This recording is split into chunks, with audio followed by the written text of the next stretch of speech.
Okay, back. Now we're on video number 3. Okay, so now we're looking at the air conditioning controls, the climate control. All right, this right here is the ventilated seats, which are not working right now because it's got it's missing the chip for it. But you've got your heated seats, and this is back and bun, this is back only, and that's the ventilated. And you have 3 speeds for each one. Okay. Hit auto, and you're controlled by just the temperature. Okay. I always bring mine down just because I don't like it blowing full blast, but I like it being on full cold. You don't have to do that. You can go auto and change this to say 70, and it will control the fan and the temperature for you, maybe even 71 because it's a little cool. And then this is your rear window defogger. This is your front window defogger. And then these will let you control the direction of where the air is coming out. Sync makes this number match this number. So if you've got somebody with you and they change their temperature, say to 78, okay? And then you find yourself the next day or something cruising along and you're like, God, it's hot in this truck. And you realize they got theirs on 78. All you have to do is hit sync and it will change their number back to you where yours is set over here on this side. All right. Also, you've got the same heated seats and ventilated seats over on this side. And then this is your recirc AC button, fan control, plus and minus slows it down. And if you just want to turn the whole thing off, you can push that center on and off button. Okay. Why anyone would turn that off, I don't know. You've got another USB-C and B right here. And then just a little change area and stuff like that. Your engine start stop button. It's different on the AT4s and the Denali's than it is on the SLTs and Elevations. So it's a very unique design like this on the AT4 and Denali. And it's a little different center stack on the other ones. This is much nicer. So now let's look at your infotainment system. The infotainment system, this is the power button right here. And the mute button. I can turn it off completely, or I can turn it back on, and I'm gonna hit it one more time to hit mute. This is also a home button right here. Okay, so this takes me to my home screens. Okay, so let's go, that's also home. And I've got audio. So if I want to go to a different radio station, you can touch this and you can dial in the radio station that you want. 104.1 is a rock station. I just happen to know it. I'm going to program it to sit right there. So I just press and hold. Okay. Now this button will give you 5 more. So if you fill up the first 2, you hit it again, it'll give you 5 more. And you can get a total of 100 stations preset if you need to. Okay. I don't know why anyone would, but it's there available for you to use if you want. Also, hits one is a Sirius station. I'm going to hit the listen now so that we can actually hear it. We'll go that to Sirius Hits 1. And actually, my favorite station on Sirius is 8. I like the Pulse. So, Pulse 5. There it is right there.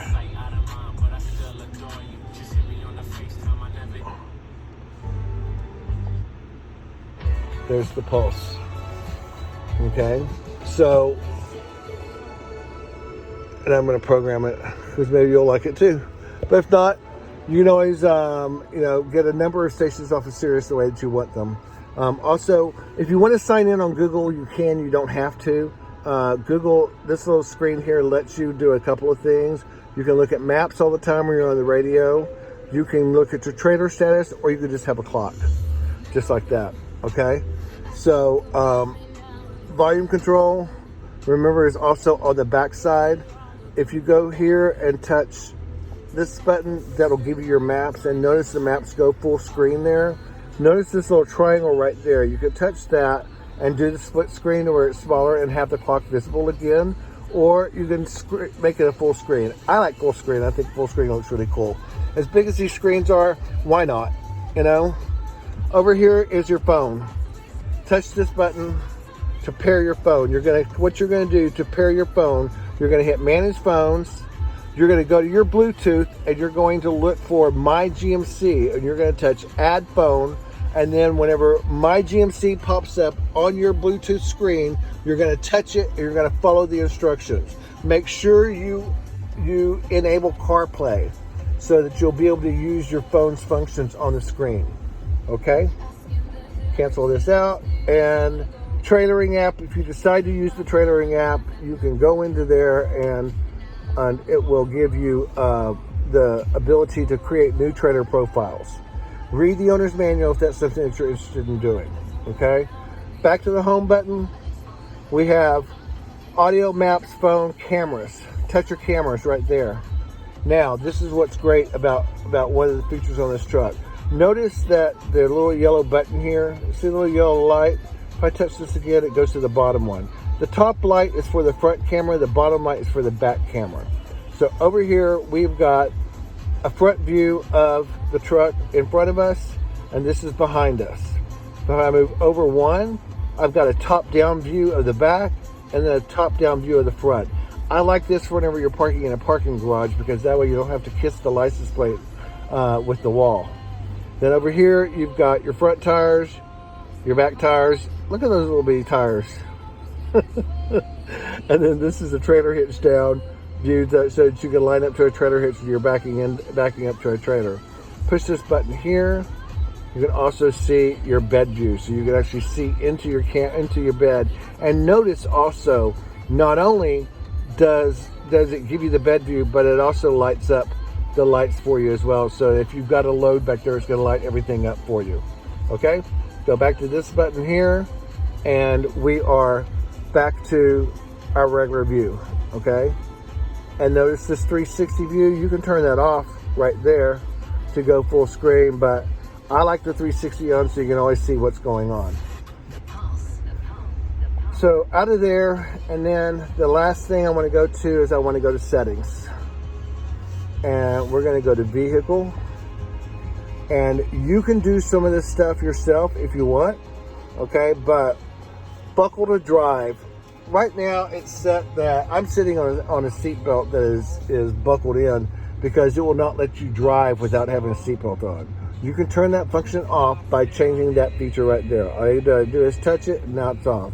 I'm turning it back on because for safety reasons they want us to have it on. Okay, climate and air quality. Basically, your seats are going to automatically come on, coolers and heaters automatically, and so are your defoggers. If you don't want to do that, turn those functions off. Okay. Now, go back, and we've got collision detection systems. Okay, so this is important. Your alert type, instead of beeping, it's going to vibrate the seat. You have the option of changing it to beeps. Okay, but safety alert vibrations I think is better, because then your passengers don't have to know whenever you're screwing something up. Automatic emergency braking, you have the choice of having it off, have just an alert, which would be a shake of the seat or a beep, or also automatic braking. I'm leaving it on automatic braking. You can turn it off if you don't want it there. Front pedestrian braking has the same settings, off alert and alert and brake. I'm leaving it engaged. Adaptive Cruise Go Notifier. So on Adaptive Cruise Control Go Notifier, what that does is that if you come to if the Adaptive Cruise Control takes you to a complete stop, okay, then you're going to have to push the accelerator to get back up to 30 miles an hour so that it will kick back on, okay, and then it will take off after that. Lane change alert. So lane change alert is going to shake the seat whenever you start drifting off lanes, okay? And then also, we'll talk about blind spot monitoring in just a moment. Park assist is the little beepers in front and back, also matched up to the button that's right here, okay? Tow bar is not attached. Rear cross traffic braking. So we're going to do an alert and brake on that. And so basically, if someone crosses your path in the back, it's going to automatically stop for you, all right? And then Rear pedestrian alert. If there's a person back there, it's going to alert you and let you know. Okay? So now let's go back out of there. Comfort and convenience. Reverse tilt mirror. If you want your mirrors to reverse or to tilt down when you go into reverse, you're going to hit this and you're going to turn it on whether you want which mirror you want or both of them. Okay? For now, I'm leaving it off. All right? Remote mirror folding. I'm turning that one on. Okay? And so what that does on remote mirror folding now is that if you press and hold the lock button down when you're outside the vehicle, it's going to fold your mirrors in for you. So sometimes you'll park, you'll be like, yeah, it's a little tight with the mirror. You just use your remote control and you can fold your mirrors in with the remote control by pushing and holding the lock button.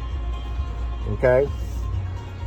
Taking it back, rain sense wipers are turned on. I'm going backwards and I'm going to go to power door locks. Power door locks, auto door unlock all doors. So when you go into park, okay? Only your driver door right now is going to unlock, okay? But you can change it to all doors or you can turn it off completely if you want. I like the driver door only because it's a little bit safer that way. No one can jump in on you. Delayed door lock, you don't need that one on. Go back to remote lock, unlock, and start. So on this one, your remote acts normal. Remote unlock light feedback. So basically what we're looking to see is that, when you unlock the doors, the lights flash. When you lock the doors, it flashes and it honks the horn. When you hit the unlock button on the remote, it's only going to unlock the driver door. If you hit it twice, it will unlock all doors. You have the ability to change that to where it opens all doors on this one beep, but that doesn't make a lot of safety sense to me. You don't need to unlock all your doors all the time, just your driver's door. Remote start, auto cool to ventilated seats. Basically, if you do a remote start, it's automatically going to turn on those seat heaters and coolers. Also, the auto heated seats are going to do the same thing. Remote window operation. I don't think you need that one on. That one enables you to roll down the windows with your remote control, and that can be an accident that shouldn't happen sometimes. So I'm going to leave that one off. Passive door unlock and passive door lock. Passive door unlock. When you press the outside button on the door handle, it's going to unlock just the driver's door, or if you press it twice, it's going to unlock all doors. Okay? So right now it's set for one button push is the driver's door only, and then the others will do it on the second push. Passive door lock on this one. When you walk away from the vehicle with your remote, I'm turning it on with horn chirp. You can turn it off that way if you don't want it there, but basically when you walk away from the vehicle, it's going to lock the doors and honk the horn and let you know that it locked the doors. Just a short little burst, a little beep, just like it normally does whenever you set your alarm. Okay? And then I'm coming out of there. And the last one is seating position. Seat entry and exit. So you remember I told you about the button on there that was door controlled for the memory setting. That's over here on the door. This one right here. What we just set that memory is that that button now works and is functional if you program it. Okay? Now,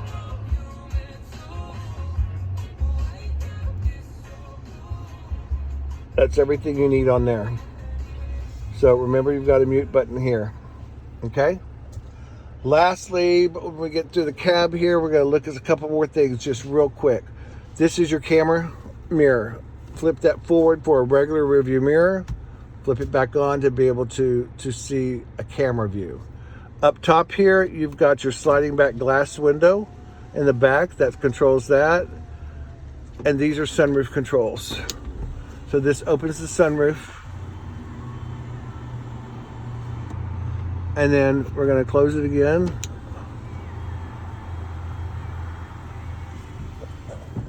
And then you have to manually slide the cover.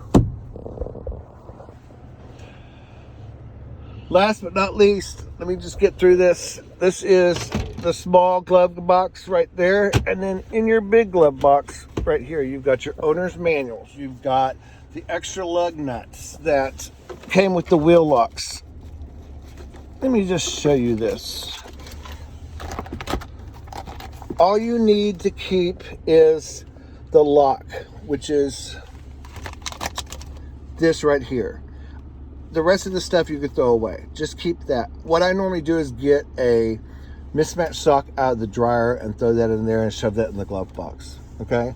Also, your owner's manual is in the glove box, as well as your Moroni sticker for the vehicle, which is the window sticker. All right? And that concludes the orientation on your new AT4, buddy. I hope you really enjoy this truck. I think you're going to. I know you're going to customize it and make it look really sharp, and I'm really excited for you.